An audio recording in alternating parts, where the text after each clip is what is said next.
Whoa! Whoa! Amazing! Whoa! Whoa!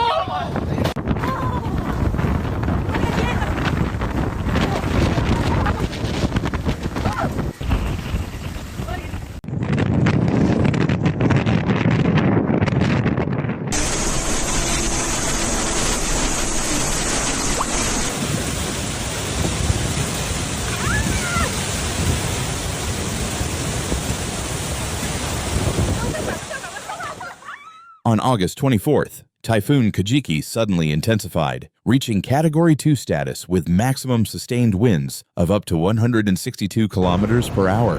As it approached Hainan Island, the storm's outer circulation began to batter the southern coastal areas of Guangdong Province. Local meteorological agencies issued urgent warnings, forecasting torrential rain, violent gusts, and widespread flooding, while urging residents to prepare for emergency conditions.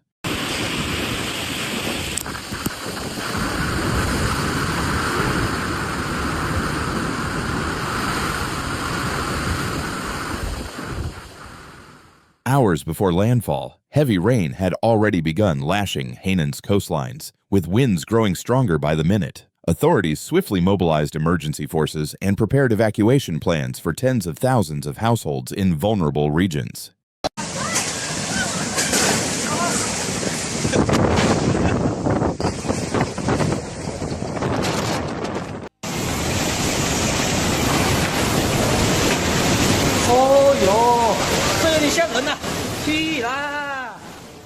By August 26th, the Hainan provincial government raised the disaster alert to red level, the highest category, signaling the threat of catastrophic damage. Nearly 20,000 residents from low-lying and coastal areas were evacuated to safer inland shelters. At the same time, more than 21,000 fishermen were brought back to shore, ensuring no one remained at sea during the storm.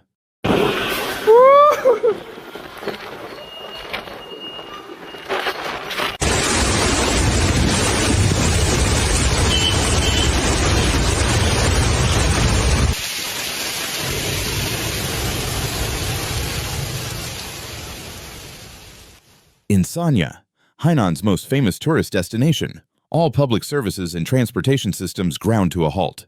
Airports, ferries, and bus routes were suspended. Thousands of tourists found themselves stranded in hotels, while countless flights were canceled or indefinitely delayed, throwing the bustling resort city into chaos.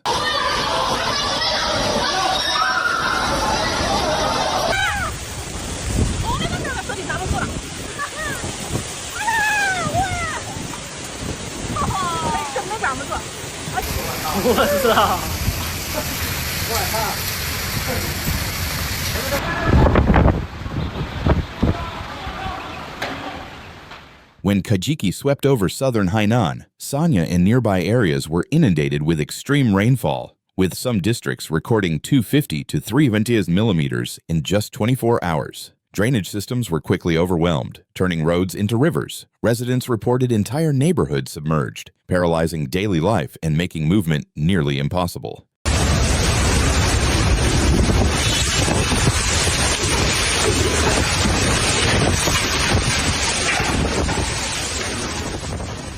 The combination of fierce winds and relentless rain created treacherous driving conditions. Cars were left stranded in floodwaters, motorcycles were toppled by gusts, and pedestrians rushed to seek shelter. Images of uprooted trees, shattered branches littering the streets, and fishing boats thrown onto harbor piers by massive waves vividly illustrated the storm's destructive power.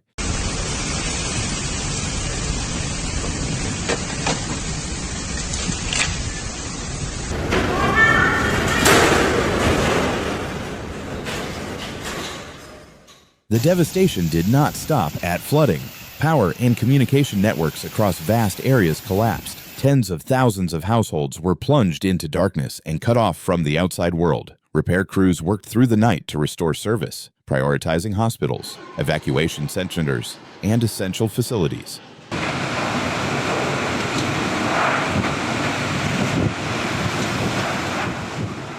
At the port of Sanya, a vital hub for both tourism and trade, operations came to a complete standstill. High seas and powerful winds prevented vessels from docking. The local tourism economy, the backbone of Hainan, was severely hit. Hotels, restaurants, resorts, and beaches were forced to close indefinitely, leaving thousands of workers temporarily unemployed.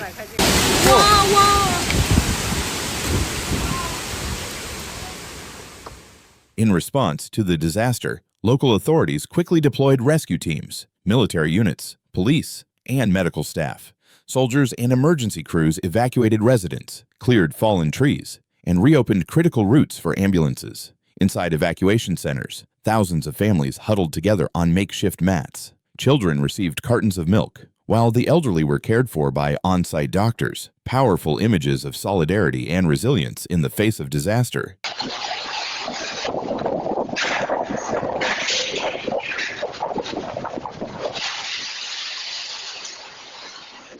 On social media, residents posted live updates by the minute, rooftops torn away by winds, entire streets blocked by fallen trees, and neighborhoods swallowed by floodwaters. International news outlets echoed the scenes, calling Kajiki a stark reminder of the growing extremity of global weather events.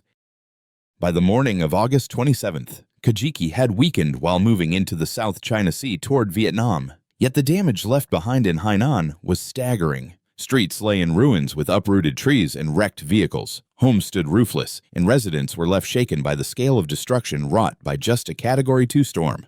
Experts have warned, even though Kajiki did not make direct landfall, the level of devastation highlights how fragile coastal cities remain in the face of nature's fury, no matter how modern or well-prepared they may seem. In the weeks ahead, recovery will be long and difficult. Restoring electricity, repairing transportation, and supporting thousands of displaced families will be no small task. Yet amid the hardship, the resilience, unity, and determination of the people of Hainan shine through, proving once again the enduring strength of human spirit when faced with disaster. Nature doesn't send us warnings, but we can. Floods, earthquakes, wildfires, and storms are striking harder and faster than ever before. By subscribing, you are not just watching, you are joining a movement to stay alert, stay informed, and helps others to do the same.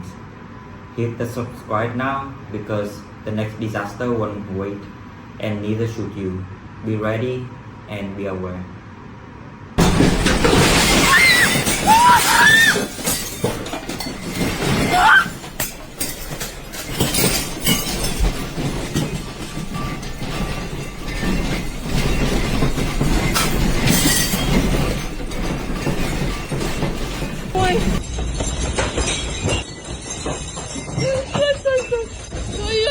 Стой, Господи, Боже мой! Когда успокоится все, Господи! On July 30th, a powerful earthquake struck the Kamchatka Peninsula in Russia, triggering a series of tsunami waves that caused widespread concern across the region. The seismic activity was reported in the early hours of the day, shaking coastal towns and prompting emergency alerts along Russia's Pacific coastline. Local authorities quickly issued tsunami warnings, advising residents in low-lying areas to evacuate to higher ground as a precautionary measure. 10.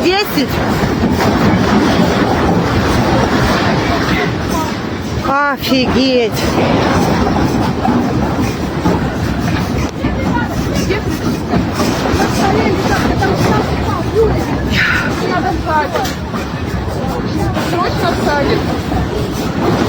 The earthquake's epicenter was located offshore, in a seismically active zone known for frequent tectonic movements. According to initial geological assessments, the quake reached a significant magnitude, strong enough to be felt across large parts of Kamchatka. The tremors were followed by multiple aftershocks, further unsettling residents.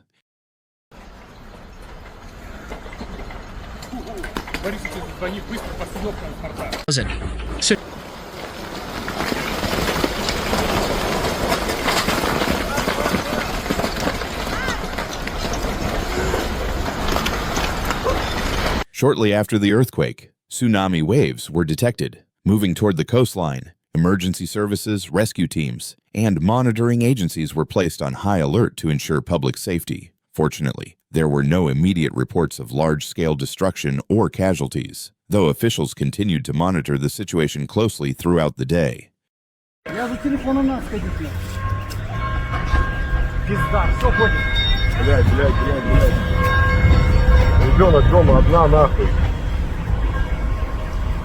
Блядь, я за телефоном. А что там, обещали, что сильнее не будет, да?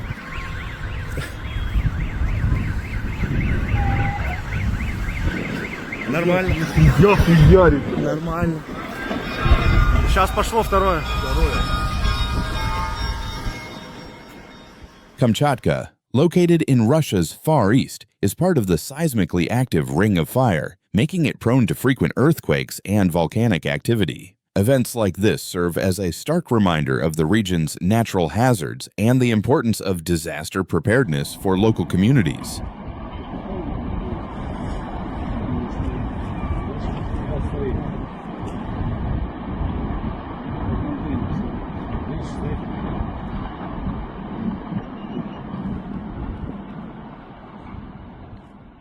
Would you like me to make this 358 words long, adding eyewitness reactions and expert commentary to make it read like a full news article? The Russian Regional Ministry of Emergency Situations reported tsunami waves measuring between 3 and 4 meters in several areas of Kamchatka following the magnitude 8 earthquake that struck offshore near the peninsula.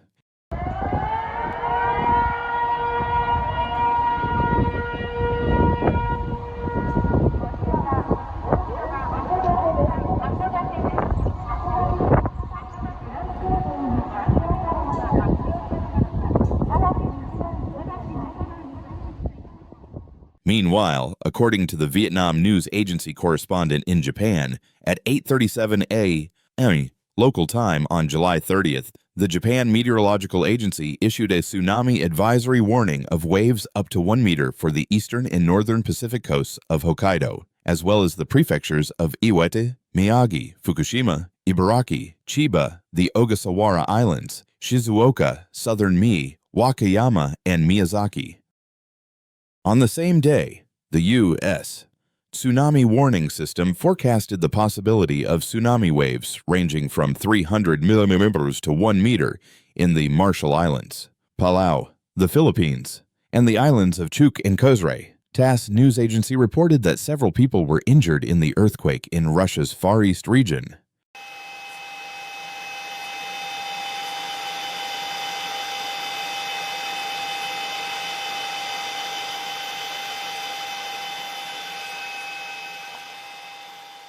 All patients are currently in stable condition.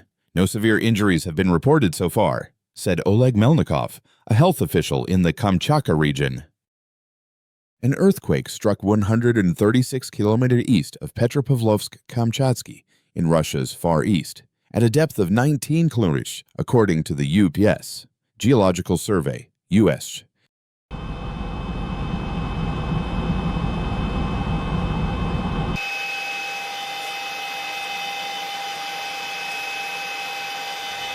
The epicenter was located offshore near the Kamchatka Peninsula, a remote and sparsely populated region of Russia's Far East. Japan's meteorological agency reported that the quake occurred at 8:25 a.m. local time on July 30th, initially registering a magnitude of 8.0 before USGS later revised it to 8.7. Kamchatka in the Russian Far East lie along the Pacific Ring of Fire, a geologically active zone prone to powerful earthquakes and volcanic eruptions. Kamchatka, Governor Vladimir Solodov stated that a tsunami threat was declared for the peninsula, urging residents to stay away from coastal areas.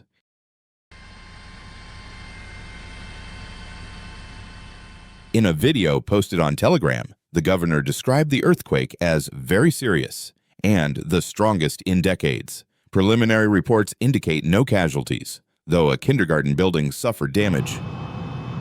Japan's NHK reported that tsunami warnings were also issued for coastal regions of Japan, with expected wave heights of up to 1 meter. The quake occurred about 256 kilometers from Hokkaido, Japan's northernmost main island, where it was felt only lightly. Seismologist Shinichi Sakai from the University of Tokyo told NHK that a distant but shallow earthquake could still trigger tsunamis affecting Japan. According to Japan's tsunami advisory, which is one level lower than a full tsunami warning. The first wave reached eastern Hokkaido about an hour and a half after the quake, with a height of around 30 centimeters. The Pacific Tsunami Warning Center stated that based on preliminary earthquake parameters, hazardous widespread tsunami waves are possible. Tsunami alerts were also issued for Hawaii and parts of Alaska's Aleutian Islands. Hawaii's Civil Defense Agency posted on social media that the quake was strong enough to generate destructive waves for the islands. The U.S.